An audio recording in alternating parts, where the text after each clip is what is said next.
It was a sunny Wednesday morning in Bakersfield, California, the kind of day where the warmth in the air makes even the busiest people pause to soak it in.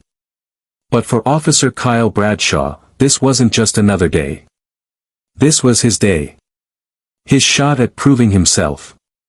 He was only 3 months into the job, fresh out of the academy.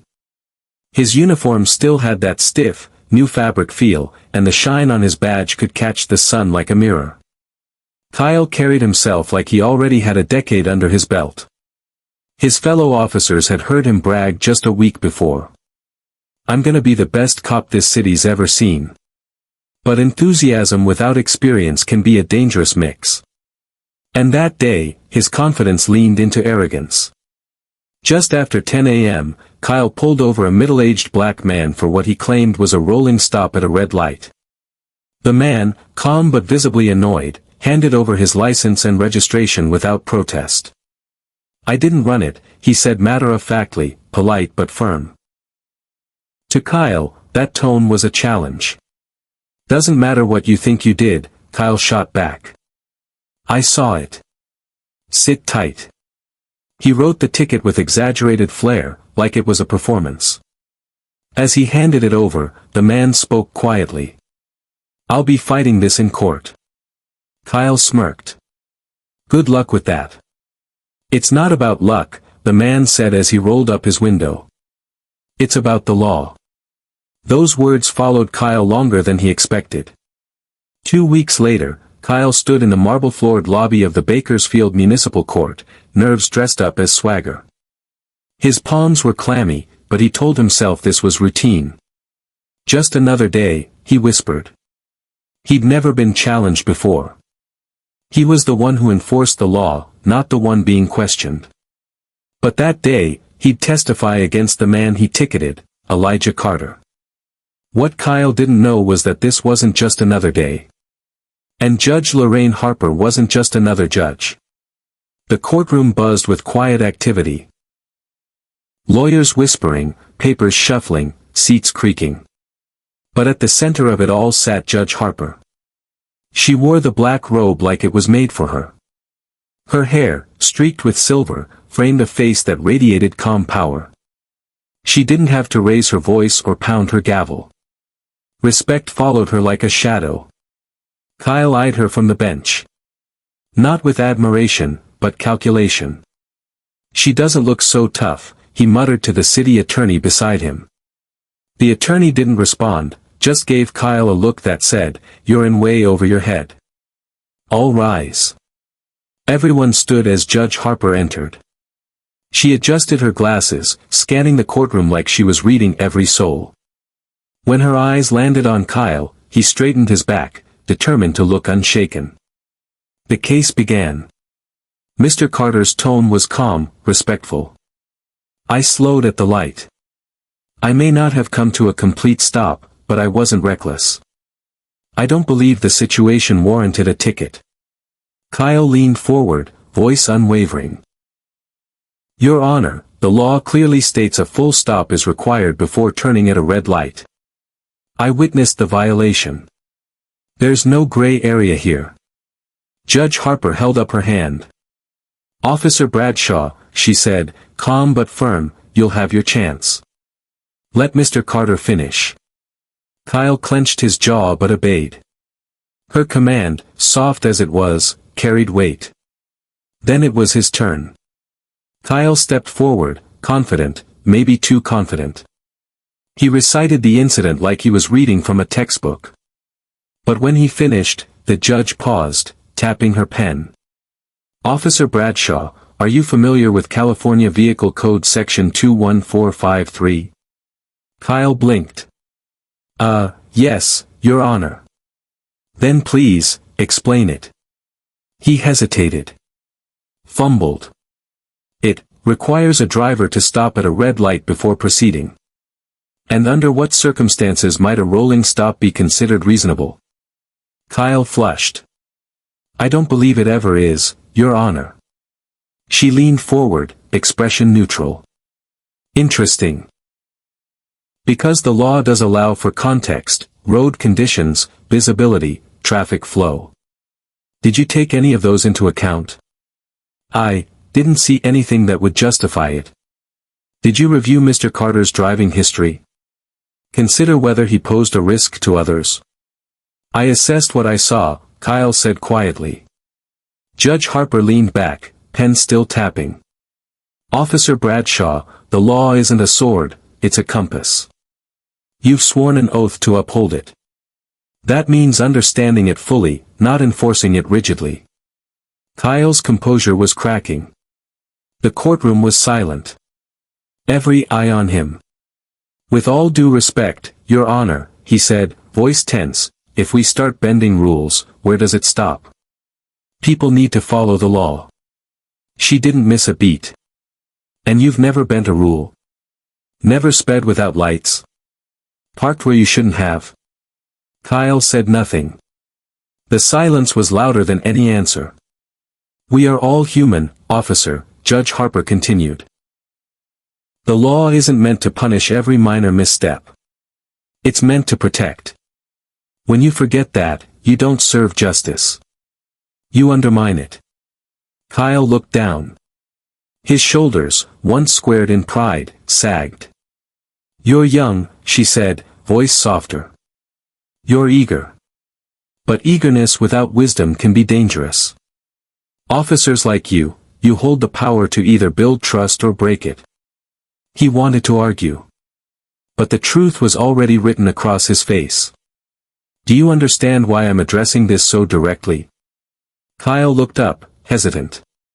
Because you think I overstepped. No, she said. Because I believe you can still become the officer this community needs. But it starts with this, accountability. Her gaze shifted to Mr. Carter. Sir, your record is spotless. Your testimony respectful. You've shown a clear understanding of traffic laws. For that, I commend you. She turned back to Kyle. Was this ticket meant to teach Mr. Carter a lesson, or to fulfill a quota? Kyle snapped to attention. No, Your Honor. It wasn't a quota. Good. Because the lesson you needed, has just been delivered. She took a breath. The law is more than ink on paper. It's about people. Serve them. Don't control them. She paused. Mr. Carter, your case is dismissed. You are free to go. Then she looked at Kyle one last time. Officer Bradshaw, reflect on the kind of officer you want to be. Because that badge.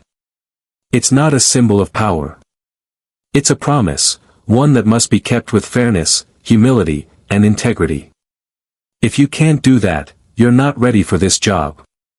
Kyle nodded stiffly. Yes, Your Honor. The gavel came down with a sharp crack. Court adjourned. As the courtroom emptied, Kyle stayed frozen at the prosecution table. His hands were clasped tightly, knuckles pale, his breath shallow. He wasn't used to silence feeling this loud. Outside the courtroom, Elijah Carter walked past him, briefcase in hand, head held high. For a moment, their eyes met. There was no smugness in Elijah's look. No gloating. Just disappointment. And strangely, that stung more than any insult could have. Kyle wanted to say something, an apology, maybe. But his throat tightened. So he just nodded. Elijah gave a subtle nod back, then walked away. Back at the precinct, Kyle's return was quiet. No stories shared, no high fives. The city attorney had already called his supervisor. You're not being punished, his sergeant told him, but you're being reassigned to community outreach for the next 6 weeks. Kyle blinked. Outreach? Yeah. You'll be working with local leaders. Schools. Maybe even a few of the folks you've written up. You wanted to serve the community, didn't you? He didn't argue. For the first time since he joined the force, he didn't have a comeback. A week into the reassignment, Kyle sat in a circle of folding chairs inside a church rec room. Across from him sat a group of teenagers, some wearing hoodies, others in basketball gear. One of them raised his hand. "Why should we trust any of y'all?" he asked. "You show up when there's a problem. Then disappear." Kyle started to answer, but stopped himself. He thought of Judge Harper's words. "You can either build trust or break it." He looked the teen in the eye. "I'm not here to earn trust in one day," he said. "I'm here because I lost sight of what this job was really about. And I want to learn from you." The room got quiet. But not tense. Just thoughtful. Over the next few weeks, Kyle listened more than he spoke. He met single mothers, former inmates, pastors, youth coaches, people with reasons to distrust the badge he wore. And with every story, Kyle's own armor cracked a little more. He began to understand that being a good officer wasn't about how many tickets he wrote, or how confidently he could stand in court. It was about empathy. Patience. Growth. One afternoon, after a particularly tough community meeting, Kyle stepped outside for air. To his surprise, a familiar voice spoke behind him. "You look like a man carrying bricks in his chest." Kyle turned. It was Elijah Carter. "Mr. Carter." "Call me Elijah." They stood in silence for a beat. Then Kyle exhaled. "You were right. About everything." Elijah nodded. "I wasn't trying to win that day. I just didn't want to be disrespected for existing. You didn't see me. You saw a violation." Kyle looked down. "I see you now." Elijah studied him. "Seeing is good. Acting on it? That's better." Then he extended a hand. Kyle took it. Months later, Kyle stood in that same courtroom again. This time, not to testify, but to speak on a panel about ethical policing. Judge Harper was in attendance. He spotted her in the crowd and gave a respectful nod. She nodded back, no smile, no fanfare. Just the look of someone who recognized growth. When the panel ended, someone in the audience asked, "Officer Bradshaw, what changed you?" Kyle thought for a moment, then said quietly, "A courtroom. A man who stood his ground. And a judge who didn't yell, but taught me the real meaning of justice." The courtroom murmured again, louder this time. A few attorneys in the back exchanged glances, clearly recognizing the name. The rookie officer, however, was still oblivious. He scoffed. "Judge? You? That's a good one," he sneered, chuckling nervously. "You can't be serious." But the judge didn't smile. He simply nodded toward the bailiff. "Bring up my credentials," he said calmly. Moments later, a court clerk wheeled in a monitor. The screen flashed with an official judicial profile, the Honorable Judge Malcolm Hayes, appointed to the state Superior Court bench 10 years ago, former federal prosecutor, and a decorated legal mind known for championing justice reform. A hush fell over the room. The rookie's smirk vanished, replaced with confusion, then panic. He looked around as if someone might jump out and yell, "Gotcha." But this was no prank. "You mean? You're really a judge?" the officer muttered, his voice now brittle. "Yes," Judge Hayes replied, folding his arms. "And today, you're learning that justice doesn't always wear a robe. Sometimes, it walks in quietly and waits for arrogance to reveal itself." The rookie stammered, I didn't know, I mean, you were rude to me." "I was silent," Hayes corrected. "I said nothing. And you interpreted that silence as inferiority." He turned to the bench. "Your Honor," he said to the presiding judge, "I'd like to request this citation be reviewed for dismissal, given the officer's failure to properly assess the situation, and his conduct thereafter." The judge on the bench nodded. Motion granted. The courtroom erupted in quiet gasps. The officer's face went pale. "But, he didn't have ID on him. That's why I—" "And that's exactly the point," Judge Hayes interjected, his voice rising for the first time. You didn't need ID to treat me with respect. You made assumptions based on appearance, not facts. You abused your badge, not because I broke the law, but because you thought I wouldn't fight back. He paused, letting the silence work like a verdict. Today wasn't just about a traffic stop, Hayes continued. It was about how we wield authority. Whether it's a badge, a bench, or a black robe, power without humility is dangerous. The officer looked down, chastened. No witty comebacks now. Just shame. Outside the courthouse, reporters had already begun gathering. The story of the rookie cop and the silent judge was spreading, fast. And while Hayes didn't gloat, he knew this moment mattered. Not just for him, but for every person who'd ever been profiled, dismissed, or disrespected based on a snap judgment. That day, justice didn't just wear a robe. It walked out in street clothes, and left a courtroom transformed. By the following morning, the footage had gone viral. Clips from the courtroom.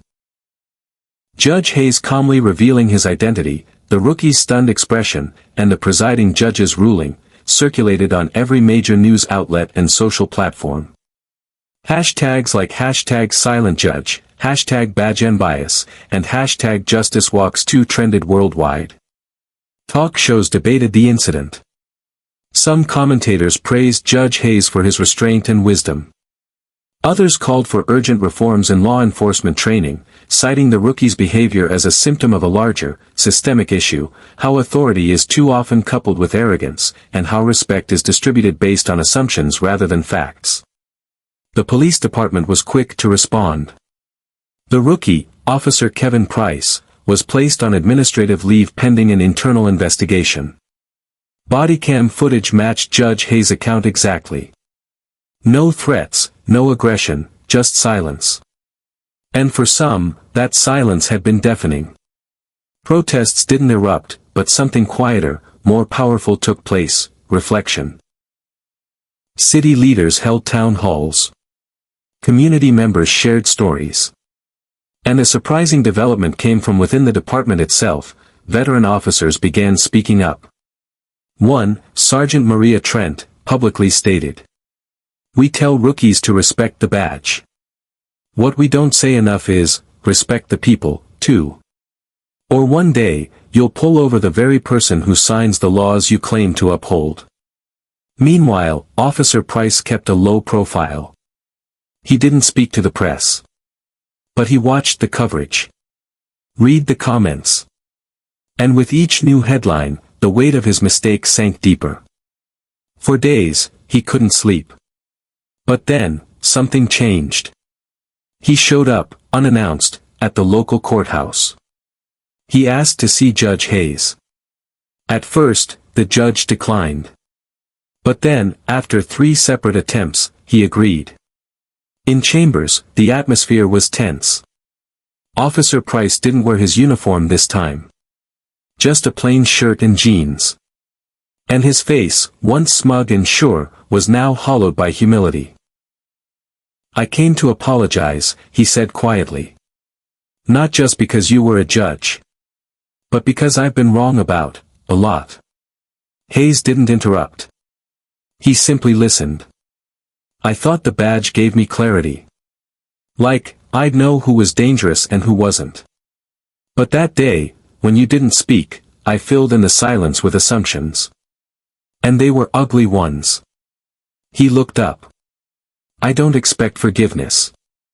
But I'm trying to understand. Really understand." Judge Hayes finally spoke. "You're not the first to make that mistake. You just happened to do it in front of someone who knew how to fight back without shouting." He leaned forward. "You want to make it right? Start listening more than talking. And remember, real authority doesn't need to announce itself. It earns respect through action." That meeting didn't go viral. It wasn't caught on camera. But it was perhaps the most important moment of all. Because from that day on, Officer Price changed. He enrolled in bias training workshops. Voluntarily. He started mentoring new recruits on how not to police with ego. He even began volunteering in neighborhoods he once would have patrolled with suspicion, learning names instead of profiling faces. And Judge Hayes? He went back to his courtroom, quietly, powerfully, as always. But he knew something had shifted. One cop had learned. A city had paused. And a conversation had begun. Because in a world of loud opinions and instant reactions, sometimes the most profound lessons come from silence.